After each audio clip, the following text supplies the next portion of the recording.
Hi, I'm Chef Lora, and today we are going to be making our Holiday Flavor Brownies. These are going to be a lot of fun when they're cool. We're going to cut them and decorate them into fun holiday designs. So the first thing that we need is 10 ounces or 1¼ cup of butter. And I believe that if the manufacturer has already measured it out for me, I'm going to use their measurements. By law, it has to weigh what it says it weighs. So I already have our 1 cup cut up in the bowl. So I need 1/4 cup. I'm just going to cut this in half and then chop this up and get it in the bowl with the rest. And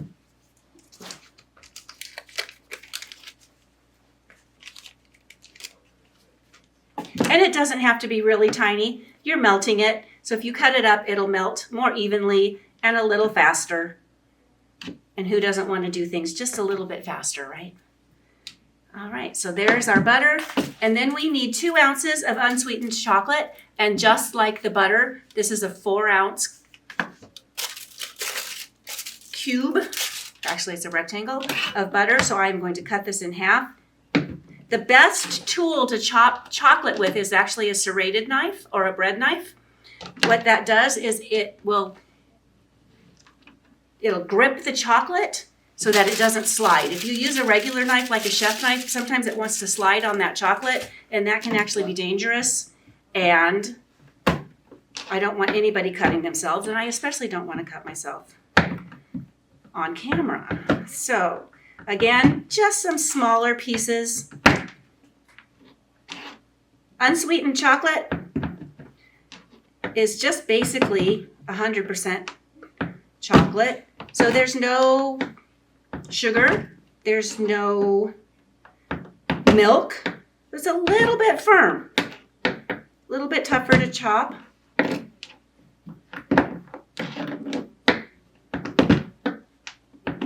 But we can get the job done. All right, so this is going to go in here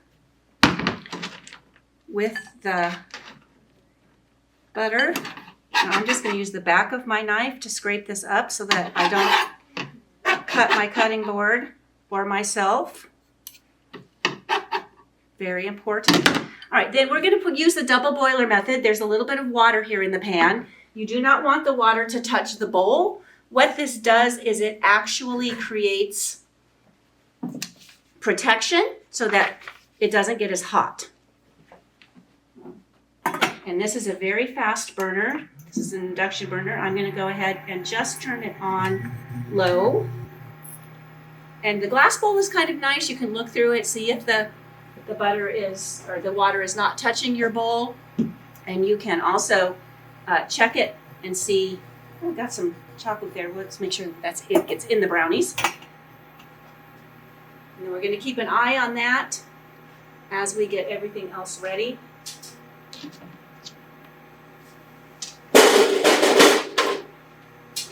Next thing I'm going to do is go ahead and get my pan ready to go into the oven, and we want to make sure that you spray it with a spray coating or line it with parchment paper or whatever you want to do to make sure that your brownies don't stick, especially since we want to take these out of the pan so that we can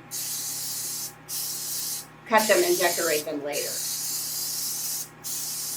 And I'm just going to make sure I use enough so that we don't have them sticking to the pan. And I have a spatula here to just check this. Oh, we're starting to simmer.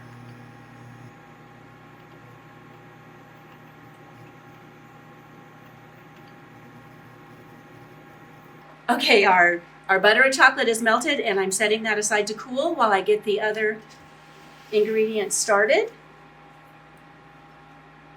So now I am going to mix our eggs, our 4 eggs,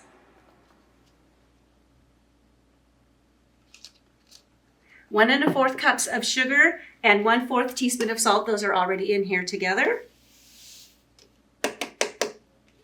And the vanilla, and we need 1½ teaspoons of vanilla. This is a 1/2 teaspoon measure, so I'm going to do it 3 times.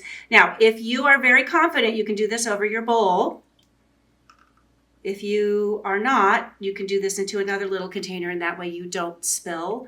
Because if I get distracted or somebody comes up and bumps my arm, I have a whole bottle in here instead of my 1.5 teaspoons. And that would probably not be all that great. All right, so we're just going to take this and we're just going to mix them together until they're blended. Now, we don't want to do this a lot. Just want to get it mixed together, break up those yolks, make it a nice cohesive mixture. You don't want to beat a lot of air into it until it's really light. If you do that, your brownies will be very crumbly. They'll still be delicious, but texture-wise, they're just not going to be where we want them to be. So, at this point, I'm going to blend in this chocolate mixture, but I'm going to give it just a second to cool down. So, the rest of our ingredients we're going to be using is about 3/4 of a cup of, this recipe does call for bread flour, which you can get at the grocery store. The reason we're using bread flour is because it has more protein, it creates more gluten when we make the brownies, and it's just going to make them a really nice texture. If you use an AP flour, it will work, but they'll be a little bit, well, crumblier, just like if you over whipped this. They won't be as, I hate to use the word sturdy because they're brownies, but they might fall apart a little bit more. All right, so at this point, we're going to mix in our cooled chocolate mixture. Still a little on the warm side, but we're going to be all right. Well, you want, the reason that you want to cool this down is because you don't want to pour super hot chocolate and butter in and cook your eggs. The eggs are protected now from the sugar, and I'm just going to go a little bit more slowly, temper this in. All that means is I'm just going to raise the temperature of my egg mixture slowly so that we don't have scrambled eggs. Talk about not a great texture, right? Certainly not what we're looking for in brownies. Okay, oh my goodness, this smells so good.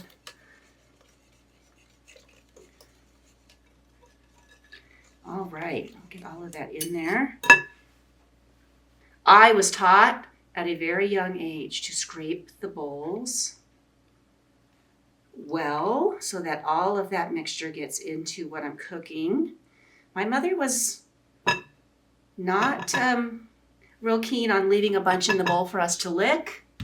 We got to sometimes, but that's all right because I'm willing to wait for the real thing. All right, so we've got that in there, and now all I'm going to do is fold this flour in, fold in our nuts, and we'll get this in the pan and in the oven. So this happens to be, like I mentioned, this is bread flour. Now you can use gluten-free flour. This recipe works very well with gluten-free flour. I have actually made it several times. And you want an all-purpose gluten-free flour that already has the leavening in it, the gum mixture or the psyllium husk, whatever they're using, so that it will hold together. There are several different brands out there. Cup for Cup, King Arthur, Pamela's. I basically use them all, and they all work really well. I'm just going to stir this with a spoon. We want to don't want to over mix brownies because we don't want them tough. And then once this flour is in, we're going to stir in our 4 ounces of walnuts. And again, the package is already weighed out for me. They're already pieces. If you do happen to get whole walnuts or half walnuts, you'll want to chop them up just a little bit.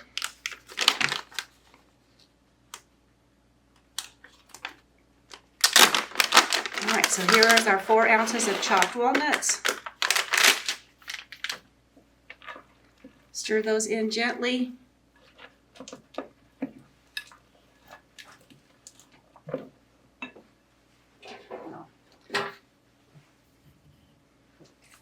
Spray that just a little bit more.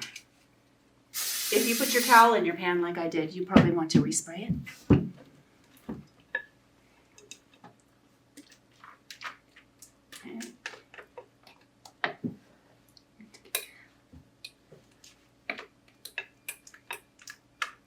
All right, we'll get all of this goodness in this pan. where we actually get to eat the rest of it. This is going to go into the oven. And that's it for now. Okay, let's get our icing made for our brownies. We are going to use 8 ounces or 1 cup or 2 sticks of butter. I'm going to just put that right in the mixing bowl. If you do not have a countertop mixer like this, you can just use a bowl and a hand mixer. Will work just as well. Oh, by the way, the butter is softened. So you want to take it out a little bit before, let that soften up. And then I'm going to go ahead and get this in here to mix it just a little bit. If your butter is not as soft as you would like it to be, you can mix it.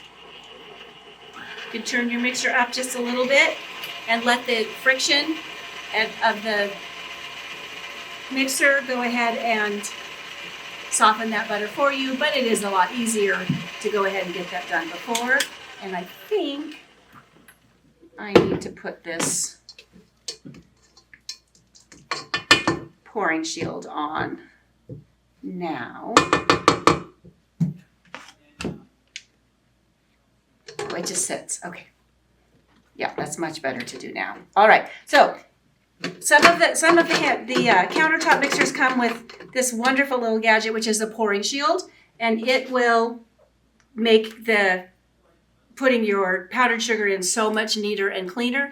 Before I do that, I don't want to forget my vanilla. We're going to put a teaspoon of vanilla in there. If you're making light colors of icing, you might want to use a clear vanilla. You can get those in the cake decorating aisle in stores that carry cake decorating supplies. Want to go ahead and get that mixed in that butter. Give that just a second. I think I might give that a little stir with a spatula as well. Oh, now we're getting there.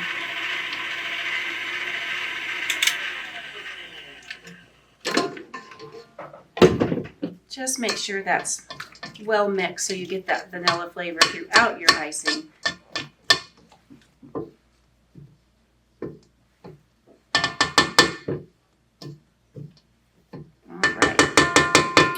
All right, pouring shield back on. Get this locked up. I like to go ahead and turn it on low, and then you can use a measuring cup or a little bigger spoon. This is all I've got with me right now. This will work.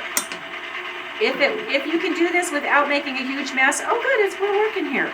Just want to put this in slowly. If you're using a hand mixer, you're going to just put in about a cup at a time. This is a pound of powdered sugar.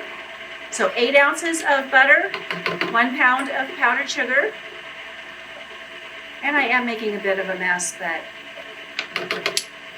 it's all able to be cleaned up.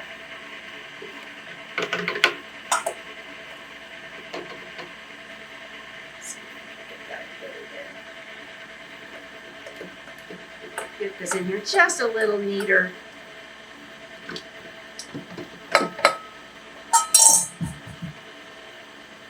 All right, we're going to let that go for a few seconds, hopefully, and get that powdered sugar mixed in. I am going to take this off, get what I spilled all over the place in here. With the KitchenAid countertop mixer, medium is number 4. Don't really want to go above 4, especially using the whisk. When I'm decorating, I don't want the icing to be super whipped. Don't want tons of air in it, just enough to make it spreadable and pipeable. So we're going to pipe out some fun designs on our Christmas trees. All right, I'm going to help this a little bit with the spatula. Also going to need a couple of tablespoons of milk. I am just going to put in a little at a time until it is the proper consistency, which I will show you when we get it out and start working with it. I'm going to be very careful and try not to spill. I have a ½ teaspoon measure, so I'm going to go ahead and do that 4 times to put 2 tablespoons. And we will check this and see if it's good. I will probably go ahead and put the color in. We do have a great gel color. It's not going to thin your icing down. It will color it without thinning it down. So this is just from the grocery store cake decorating aisle. Well, there's a little cake decorating section within that aisle, usually with your baking supplies. So while this is mixing, I'm just going to go ahead and squeeze some of my green food coloring in there. Let the mixer do the work for me. Want a nice kind of dark green for our Christmas tree, so I think I'll put just a little bit more. Turn that up. And I'm going to go ahead and take this off the mixer, check the consistency with my spatula, and get all of this mixed together. I think it's still a little on the stiff side, but I'm going to go ahead and scrape my whisk. You can use the paddle for this. It will probably clean the sides of the bowls just a little bit better. Not whisk quite as much air into it. But it's very cool that we can go ahead and use both. Oh yeah, this definitely needs some little bit more milk and a little bit more green. I don't think we quite have Christmas tree green going here. We've got a really pretty spring green going here. I'm just going to go ahead and squeeze some more of this in here before I put it back together. Get the whisk back on the mixer.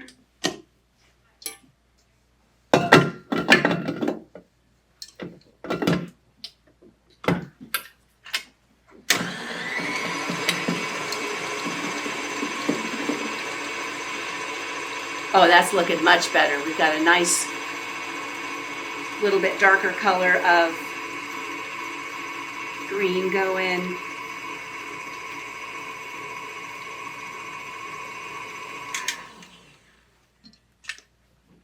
Still pretty light. I think we still need some more food color. And I'm going to put just another half teaspoon of milk in here. Don't want it too thin, but you want it to be, again, I'm going to pipe it out of a piping bag. Even if you're not doing it that way, you still need it to be nice and spreadable. And we're going to put some more green in here. I think we need a lot of green. Some colors, it just takes more to get it that dark color that you'd like.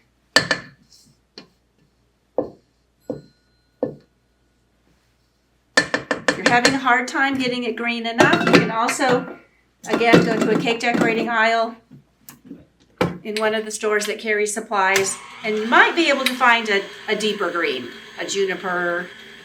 Oh, this is looking much better though. We're gonna get there. You just have to be patient and keep adding.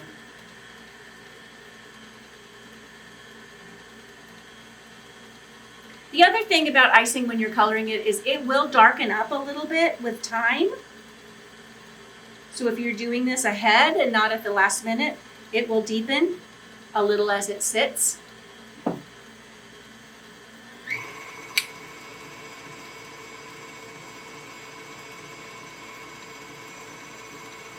Okay, I think we've got a really nice consistency icing here. We'll get this ready to go, and then we'll get our brownies cut and decorated. Let's get these brownies cut and decorated. So you're going to just take your brownies, turn them out on a cutting board, and then I'm going to go ahead and turn these over one more time so they're right side up, because I have a little air bubble that occurred during the baking process, which happens. So if you can use a cooling rack for this if you don't have two cutting boards. Just make sure that it's on a cutting board or a surface that you can cut on when you are finished. And I'm just going to trim the edges of these off just a little bit. Make sure that I have nice straight edges for my trees. And this Technically, we call this quality control, so that you can snack on this, but you never want to serve somebody something that you haven't tasted, right? So you're going to taste that and make sure that it's delicious and ready to serve your guests. When you are cutting your trees, these are your trees. You can cut them whatever size you want to. I'm going to go ahead and make them about 4 inches. And you're just going to cut your rows.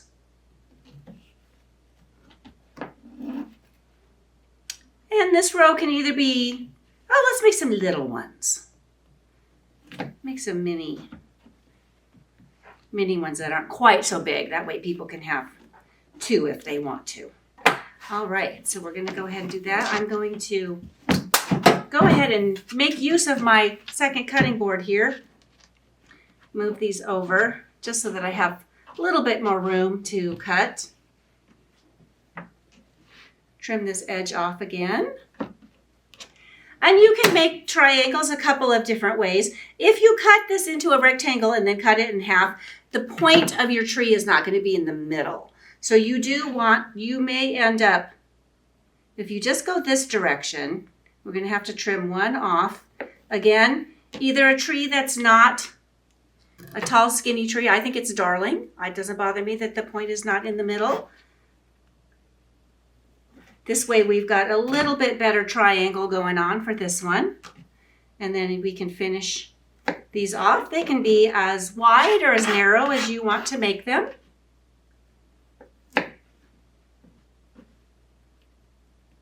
I'm going to do one row, and then I'm going to do one of my smaller rows. Get some decorating done. All right, so I'll do one of these that aren't going to be quite so big.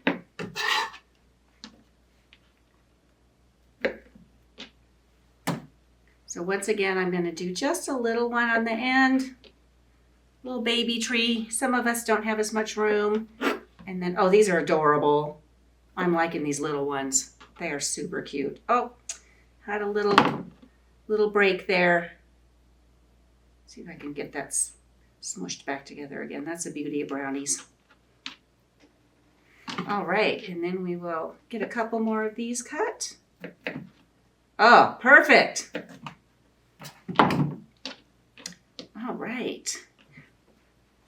Now, when you are ready to get the icing on these and get our decorating started, there are a couple of different ways that you can do this. If you want to, you can just use a knife and some icing.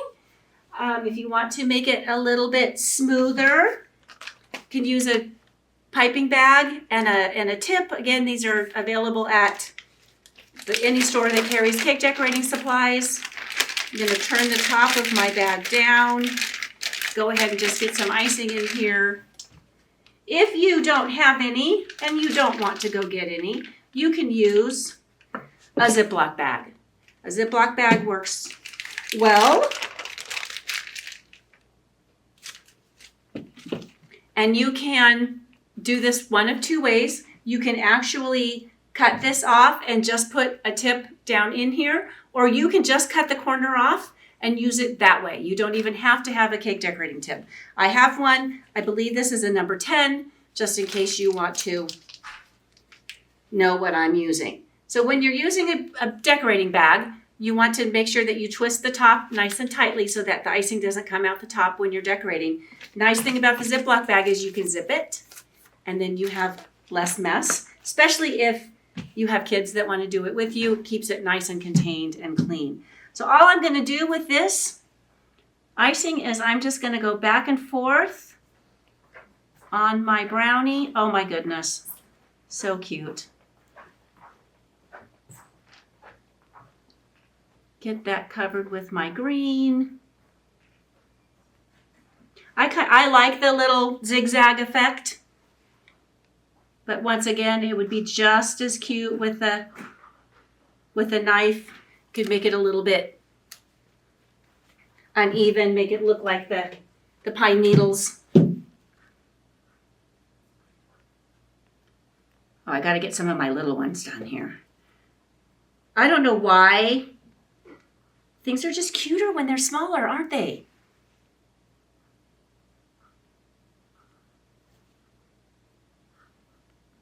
All right, so we just have lots of fun things to play with here. We even have some candy canes. You can break this off. Don't know how big I want this for my smaller trees, but you just break that off, put that in there. If you've got pretty small trees like I do, maybe the little mini candy canes would be fun to use. And I think I might have made that just a little bit too long. But you just want to get that pushed up in there, and it's so cute. And peppermint and chocolate, come on, delicious. Okay, got that. Could put a little bit of icing on that candy cane. When you put that in there, it might help it stay just a little bit. And then I'm going to put some little yellow M&Ms on the top, for the top of my tree. We also have some cinnamon sprinkles. Cinnamon and chocolate is delicious together. Put some of these on there. You can put one on the top too. It doesn't have to be yellow. Be whatever color you want. Put some sprinkles for ornaments. Do a couple that way. Or you can take your candies and just use different colors.